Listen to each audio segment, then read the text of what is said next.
అని తెలియజేస్తూ ఈరోజు ఇంకొకటి చెప్పాడు. అనిల్ కుమార్ యాదవ్ ప్రెస్ మీట్ పెట్టింది బీసీల రిజర్వేషన్కి అడ్డుకట్ట వేసేదానికంట. గతంలో జగన్మోహన్ రెడ్డి గారు ముఖ్యమంత్రి అయిన తర్వాత జగన్మోహన్ రెడ్డి గారు ఏదైతే ఒక జీవో తీసుకొచ్చి 34% రిజర్వేషన్ ఇవ్వాలి అంటే ఇవ్వకూడదు అని చెప్పి సుప్రీంకోర్టులో కేసు వేసిన వ్యక్తి ఎవరు? ఇదిగో ఈయన బీరు ప్రతాప్ రెడ్డో బిర్రు ప్రతాప్ రెడ్డో మీ పార్టీకి సంబంధించిన వ్యక్తి కాదా? ఇది కాదా అవునా చెప్పండి, రెండే సూటి.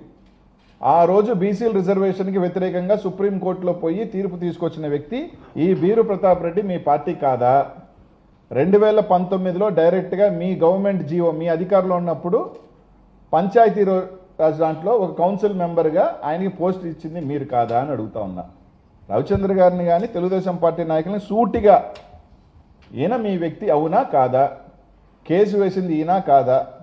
అయినప్పటికీ జగన్మోహన్ రెడ్డి గారు ఏ ఎన్నిక వచ్చినా ఏ పదవులు ఇచ్చినా 34% పైగా పదవులు ఎక్కువే ఇచ్చాడు కానీ తక్కువ ఇలా జగన్మోహన్ రెడ్డి గారు. దాని మీద కూడా ఎప్పటికైనా సరే ఎక్కడైనా చర్చకు మేము సిద్ధమే. ఈరోజు బీసీలు ఛాంపియన్ అయినా బీసీలకి బ్యాక్ బోన్గా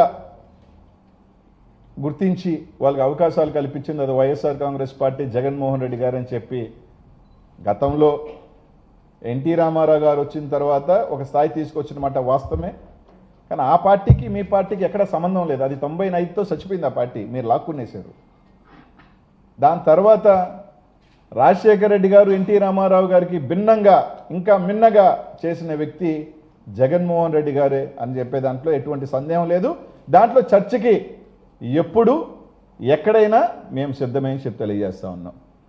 అలాగే చాలా కీలకమైన పదవి ఉప ముఖ్యమంత్రి.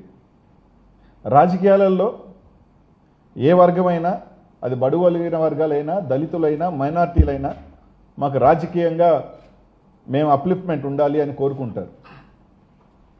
ఆ కోణంలో ముఖ్యమంత్రి తర్వాత దానికి ఇది గౌరవం ఉందా